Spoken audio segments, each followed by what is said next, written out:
വേദപ്രയാഗ് മീഡിയയിലേക്ക് സുസ്വാഗതം.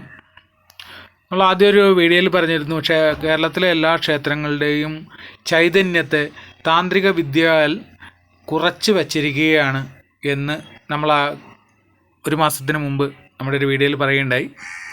ഇന്നലെ അത് ഗുരുമൂർത്തി സാറ് വന്നിട്ട് വളരെ പ്രധാനപ്പെട്ട മലയാളത്തിലെ ഒരു ഓൺലൈൻ ചാനലിലിരുന്ന് ഇതേ കാര്യം തന്നെ സമർത്ഥിക്കുകയുണ്ടായി. ശബരിമല അടക്കമുള്ള ക്ഷേത്രങ്ങളിൽ ഇത് തന്നെയാണ് സംഭവിക്കുന്നത്.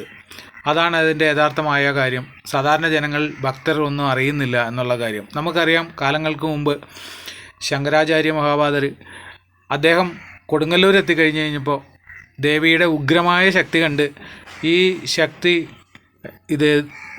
അത് ഒരു ദോഷമായ രീതിയിലാണ് എന്ന് പറഞ്ഞു കഴിഞ്ഞാൽ ആ ശക്തിയെ നിയന്ത്രിച്ച് നിർത്താൻ പറ്റാത്തൊരു അവസ്ഥയിലേക്കാണ് പോകുന്നത് എന്ന് കണ്ടുകൊണ്ട് അകത്തിരുന്ന ഒരു ശ്രീചക്രം കൂടാതെ അദ്ദേഹം ശങ്കരാചാര്യ മഹാപാദർ അദ്ദേഹം തന്നെ സ്വന്തം കൈകളാൽ അടുത്തൊരു ശ്രീചക്രം ഉണ്ടാക്കി അതിനകത്തേക്ക് ദേവിയുടെ അധികമുണ്ടായിരുന്ന ആ ഒരു ശക്തിയെ, ആ ഒരു ചൈതന്യത്തെ ആവാഹിച്ചിരുത്തി ഇന്ന് കൊടുങ്ങല്ലൂർ ക്ഷേത്രത്തിൽ ആ 2 ശ്രീചക്രവും പട്ടിൻ്റെ പുറകിൽ നമുക്ക് ദർശിക്കാവുന്നതാണ്. സാധാരണ ഭക്തജനങ്ങൾക്ക് നേരിട്ട് ദർശിക്കാൻ കഴിയില്ലെങ്കിലും അതിൻ്റെ ബാക്കിൽ 2 ശ്രീചക്രങ്ങളാണ് ദേവീ സാന്നിധ്യത്തിൽ ഇരിക്കുന്നത്.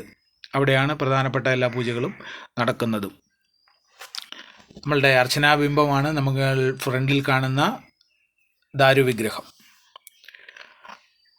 എന്ന് പറഞ്ഞതുപോലെ തന്നെ എല്ലാ ക്ഷേത്രങ്ങളിലും, കേരളത്തിലെ എല്ലാ പ്രധാനപ്പെട്ട ക്ഷേത്രങ്ങളിലും ശക്തിക്ഷയം സംഭവിപ്പിച്ചിരിക്കുകയാണ്. ഇതിൻ്റെ പിന്നിൽ പ്രവർത്തിച്ചിരുന്ന ഒരു കൂട്ടം തന്ത്രിമാരില്ലേ എന്നുള്ളത് ഒരു സത്യാവസ്ഥയായ കാര്യമാണ്. ഒരു 5-6 കുടുംബക്കാരടങ്ങുന്ന തന്ത്രിമാർ മാത്രമാണ് യഥാർത്ഥത്തിൽ തങ്ങളുടെ താന്ത്രിക വിദ്യയിൽ യഥാർത്ഥമായ രീതിയിൽ സത്യസന്ധമായ നിലകൊള്ളുന്നുള്ളൂ. ബാക്കിയുള്ള തന്ത്രിമാർ അത് സ്വന്തം കാര്യങ്ങൾ ലാഭമുണ്ടാക്കാൻ വേണ്ടി നിൽക്കുന്നു. അതല്ല എങ്കിൽ മറ്റ് പല ശക്തികളുടെയും ഒരു ആജ്ഞാനുവർത്തിയായി മാത്രം നിലകൊള്ളുന്നു. അങ്ങനെ തരം താണു പോയിരിക്കുന്നു എന്നുള്ള യാഥാർത്ഥ്യമാണ് ഇപ്പോൾ സംഭവിച്ചു കൊണ്ടിരിക്കുന്നത്. ഭക്തരായ നമ്മൾ ഇത് തിരിച്ചറിയുക തന്നെ വേണം. ഓം നമോ നമഃ ശിവായ.